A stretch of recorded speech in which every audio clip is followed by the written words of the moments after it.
समझते हैं कि मौत तो हर किसी की है, मरना तो हर किसी को है,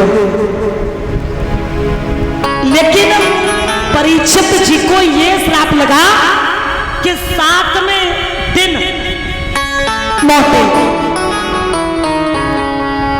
और देखिए माताएं बहनें, परीक्षित जी की मौत नहीं है, आप लोगों की भी मौत है 7वें दिन। तुम हंस रही हो, मैं सही कह रही हूं।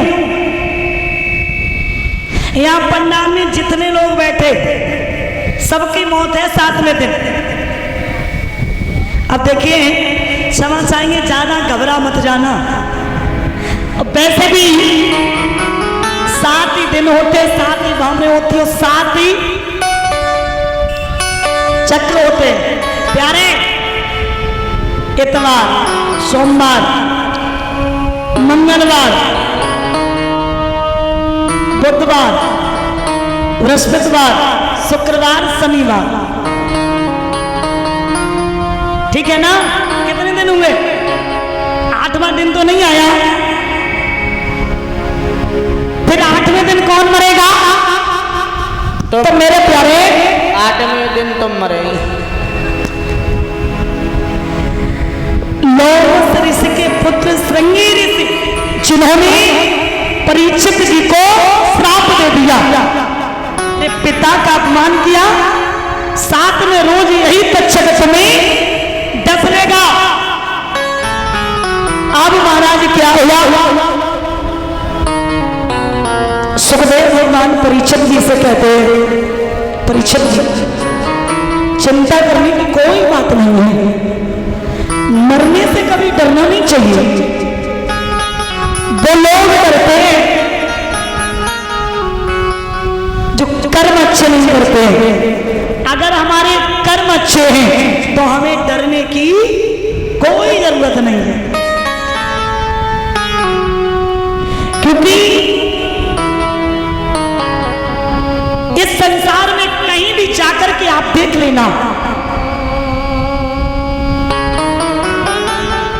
क्या आपने कहीं कहीं लिखा देखा होगा मंदिर के बाहर यहां जूता चप्पल उतारना मना, और कहीं लिखा देखा होगा यहां थूकना मना, यहां गुटखा खाना मना, यहां बैठना मना। ट्रेन में चढ़ते लिखा होता है बिना टिकट अंदर जाना मना, ठीक है ना? लेकिन माता ध्यान देना, आपने ये कहीं लिखा नहीं देखा होगा यहां मरना मना। याद रखना, ये कहीं नहीं देखा होगा। मरने के लिए संसार में कोई भी ऐसी जगह नहीं है जहां मरने के लिए तुम्हारे लिए छूट ना हो, चाहे ना मर जाओ। एक बच्चा जन्म लेता है, माताएं आवाज जरूर देना अगर सवाल का जवाब देना जानती हो तो। एक बच्चे ने जन्म ले लिया, अब वो बच्चा 5 वर्ष का होगा या नहीं होगा, इस बात में शंका है कि नहीं है? बताइए, शंका है कि नहीं है? शंका है, पता नहीं होगा या नहीं होगा। अब वो बच्चा पढ़ेगा या नहीं पढ़ेगा, इस बात में शंका है कि नहीं? शंका है। माता पिता की बात मानेगा या नहीं मानेगा, इस बात में शंका है, शंका है। उसका विवाह होगा या नहीं होगा, इस बात में शंका है कि नहीं? बताइए।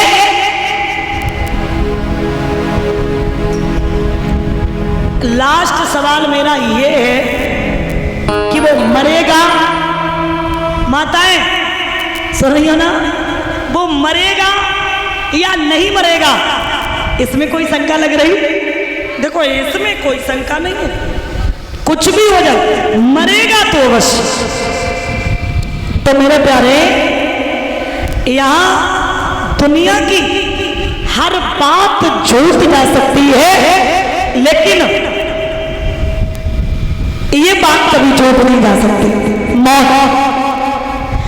मौत का समय जो निश्चित है वो उसी समय पे आएगी, और जिस समय मौत आ जाएगी वो घड़ी न टलनी पाएगी। आई मौत छोड़े नहीं, रहो चाहे देश विदेश, और बिना मौत मरियो नहीं देश विदेश। भागवत में एक पहला श्लोक है भागवत में कि सच्चिदानंद रूपाए विश्वोत्पत्त्यादेह त्रेतापत्राय विनाशाय श्री कृष्णाय वयम नमः। सच्चिदानंद कौन है? सत्य चित्त आनंद करने वाला सच्चिदानंद, सत्य जो कभी बदलता नहीं है। तो आप लोग बताइए यहां सत्य कौन है? हम लोग क्या सत्य है? नहीं है ना। हम लोगों के आश्रय तो एक दिन में ना जाने कितने बार बदल जाते हैं। देखिए उदाहरण के माध्यम से मैं आपको समझा रही हूं। बचपन हो बचपन, और बचपन में आपके सामने एक तरफ खिलौने रख दिए जाए और एक तरफ रुपए रख दिए जाए, आप क्या चुनोगे? क्या चुनोगे परिचय जी? बचपन में खिलौने, ठीक है ना। अब आ गई जवानी, जवानी पे एक तरफ खिलौने एक तरफ रुपए, क्या चुनोगे? रुपए, ठीक है ना। अब आ गया बुढ़ापा, बुढ़ापे पे एक तरफ परिवार एक तरफ रुपए, तो क्या चुनोगे? परिवार, क्योंकि अब तो जाना है। तो आपके आश्रय कितने बार बदले? 3 बार। कभी मैंने ऐसी बूढ़ी मैया को देखा, अगर गांव में कोई जवान इंसान खत्म हो जाए तो बूढ़ी मैया कहती प्रभु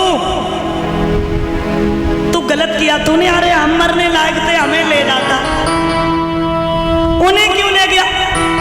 ये गलत किया तूने। और बाई चांस भगवान आ जाए और भगवान कहे कि चलो तुम्हें ले चल रहे, उन्हें वापस कर रहे, कोई जाएगा? नहीं जाएगा ना। तो श्रोता बंधु, इसलिए मैं आपको बता दूं, सच्चिदानंद रूपाय विश्वोत्पत्त्यादेह तापत्राय विनाशाय श्री कृष्णाय वयम नमः। सच्चिद आनंद करने वाला, तीनों तापों का हर करने वाला वो कौन है? परम पिता परमात्मा।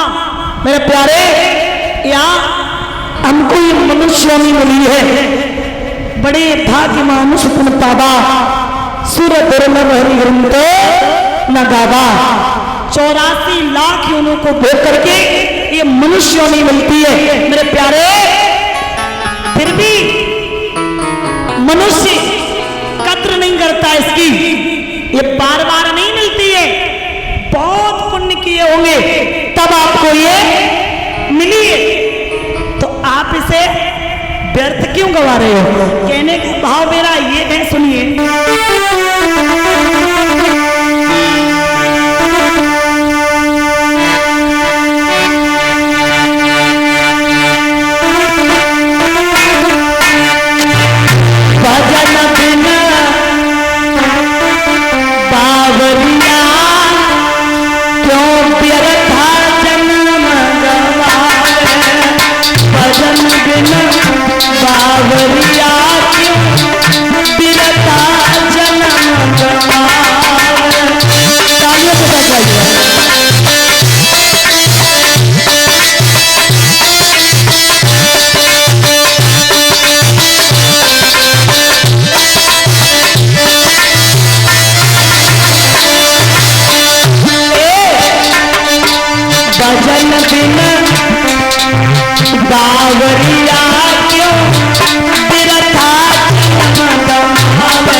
महाराज परीक्षित को उद्धृत करते हुए समझाते और कहते हैं, इसलिए इस संसार में आप आए हो, आपको जन्म मिला है तो भगवान की भक्ति, भगवान की पूजा अति आवश्यक है। और जिंदगी में कभी भी ऐसी भी पूजा नहीं करनी चाहिए